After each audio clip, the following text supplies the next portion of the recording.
Welcome back to Vibe Podcast. Today we're discussing Joan Tunney Wilkinson, Murderer or Victim, a topic researched for us by David Morgan. I'm joined by Charles and Angela. Good to be here, Alice. As a retired policeman, cold cases and the intricacies of criminal investigations have always held a particular fascination for me. This one, with its twists and turns, is certainly compelling. And I'm Angela, an American researcher specializing in the Tunney family history. Their story is deeply intertwined with American social history, and Joan's particular tragedy really stands out. I'm looking forward to diving into the details. Excellent. Angela, perhaps you could start by giving us a sense of the Tunney family background. Joan was the daughter of a very famous man, wasn't she? Absolutely. Joan Tunney Wilkinson was the daughter of Gene Tunney, a legendary figure. He was the world heavyweight boxing champion from 1926 to 1928, known as boxing's brainiest champ, due to his obsessive interest in literature and his friendships with people like George Bernard Shaw. He came from a poor Irish immigrant family in New York, but truly carved out an incredible life, sitting on the boards of major U.S. corporations after his boxing career. A real rags to riches story, then. Quite a trajectory from an Irish immigrant family in New York to a heavyweight champion lecturing at universities. Indeed, and he married into even greater wealth. His wife, Polly Lauder, was a Connecticut socialite and a Carnegie Steel Company heiress.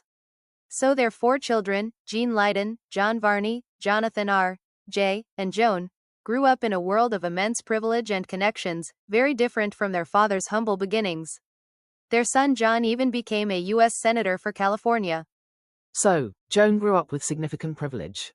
What was her early life like, particularly leading up to the events we're discussing? Well, she certainly had an easier path than her father. The family was incredibly well connected. Joan herself, at 21, became engaged to Lynn Carter Wilkinson Jr., a Northwestern University senior. After they married in 1961, they both joined the Peace Corps, teaching English and science in the Philippines for a number of years. This shows a commitment to public service, echoing, in a way, the idealism of the Kennedy era. The Peace Corps, that's interesting. It paints a picture of a somewhat idealistic young couple. But then things started to take a darker turn. The text mentions they rented a home in Tiburon, California, and that Joan was believed to have poor mental health. That's a crucial point. It's speculated she was a housewife with 2 young children at this time. And then, in 1969, the family embarked on a year-long tour of Europe. The timing of this European trip is quite notable. Why do you say that, Angela? Was there something specific happening in 1969 that made a year-long tour opportune? Yes, there was. In July 1969, Joan's brother, Senator John Tunney, was deeply involved in the Chappaquiddick affair. His best friend, Ted Kennedy, was driving a car that plunged off a bridge, killing Mary Jo Kopechne. Ted Kennedy famously left the scene and contacted friends, including John Tunney, for advice. There are theories that the European trip was opportune to avoid press interest in John and any potential fallout from a cover-up. From a police perspective, while the Chappaquiddick affair is a separate incident, it certainly highlights the immense public and political pressure the Tunney family could experience. Avoiding the press in such circumstances is a very understandable motivation for a lengthy trip abroad, even if it's not directly linked to Joan's later actions.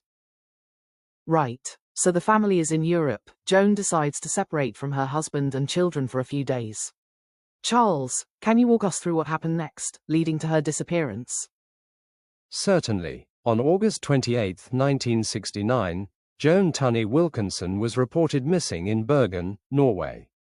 The family was touring Northern Europe in a Volkswagen station wagon with a USA sticker.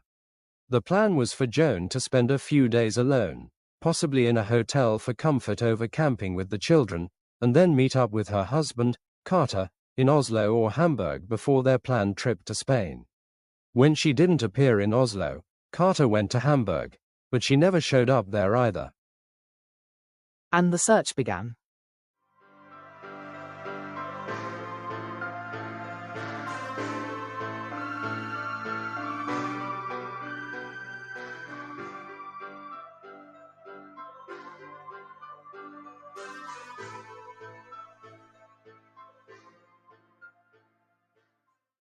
Yes, newspaper reports from the San Bernardino Sun and the Desert Sun detail the escalating search. Authorities tried to trace her through travelers' checks. Her brother, Joan Tunney Jr., came over from the US to head up the search, and even her father, Joan Tunney Sr., despite being in hospital recovering from back surgery, made public appeals for help. Interpol, the international police organization, was brought in. Max Schmeling, the German boxer and friend of Joan Tunney, even offered a large reward. It became a very high-profile missing persons case. The family's influence and resources were clearly being brought to bear here. It wasn't just a private missing person case, it was headline news, with very prominent figures involved in the search. Precisely. The police eventually learned she had traveled by ferry from Stavanger to the West German port of Cuxhaven, arriving on September 3. But after that, she was not seen again for quite some time. Joan Tunney Jr. denied reports of a quarrel between Joan and her husband before she disappeared, stating there was no kind of quarrel between them at all. So, a missing person case, a high-profile family, and a lot of worry. How was Joan eventually found? She was found on October 26, 1969, wandering in trees in a park in Marseille, France. The AP and Reuters newswires carried the story. The key detail was that she had amnesia and no recollection of the 2 months she had been missing. Joan Tunney himself confirmed his daughter was found and was in a Marseille hospital. Her husband, Carter, traveled from London to Marseille after being notified. And this amnesia, combined with the earlier suspicion of poor mental health, is really the first major indicator of the struggles she was facing. It paints a picture of someone who was profoundly unwell, rather than simply choosing to disappear. A harrowing experience, to say the least. But then, the story takes an even more shocking turn. Charles, can you tell us about the events that followed her being found? Just a few months later, in March 1970, the shocking news broke. Joan Tunney Wilkinson was charged in Amersham, UK, with the murder of her husband, Lynn Carter Wilkinson. His body was found on Easter Sunday in a cottage they had rented near Chesham. His mother, Ruth Wilkinson, who had been visiting from the US, found him.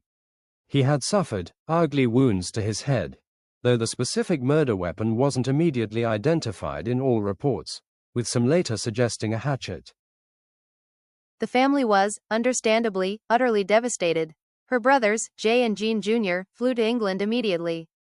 Her father, Joan Tunney Sr., was still recovering from spinal surgery in Arizona, but he and Polly issued a statement expressing their shock and sorrow, and their deep desire to help Joan. The public perception was, of course, that she was the daughter of this famous boxing champion, now accused of a horrific crime. The initial court hearings were brief. Her lawyer, David Napley, a well-known solicitor often involved in celebrity cases, represented her. He chose to have the proceedings unreported in the press and did not ask for bail. The picture that emerged was grim. Her husband dead from severe head injuries, and Joan found later in a garage some distance away, then calling the police from a petrol station. So, she was arrested and charged with murder. What was the outcome of the legal proceedings? In June 1970, Joan Tunney Wilkinson pleaded guilty to a charge of manslaughter on the grounds of diminished responsibility. Psychiatric testimony at the Old Bailey revealed that she had suffered from schizophrenia for the past 9 years and there was a danger of her committing further homicidal attacks. Judge Carl Arvold accepted the plea, and she was ordered to be detained in Broadmoor Prison Asylum. This was a critical turning point, shifting her classification from a cold-blooded murderer to a severely mentally ill individual. This diagnosis of paranoid schizophrenia helps us understand the amnesia she experienced when found in Marseille. It wasn't just a convenient memory loss, it was symptomatic of a profound mental health crisis. Her family's next move was to ensure she received care closer to home.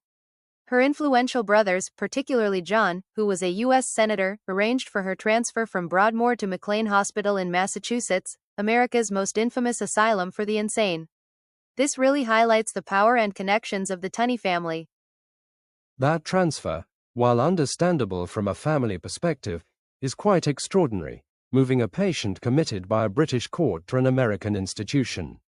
It certainly shows the reach of her family's influence. It's also noted that the murder weapon was described as a hatchet, but the severity of the wounds, with the head almost severed at the neck, would suggest a repeated, frenzied attack, or possibly an axe, rather than a single hatchet blow. This detail speaks to the violent nature of the incident, undoubtedly a consequence of her mental state. A truly tragic and complex story. Angela, what became of Joan after her commitment to McLean? Her medication was gradually reduced, and remarkably, in 1978, she was freed,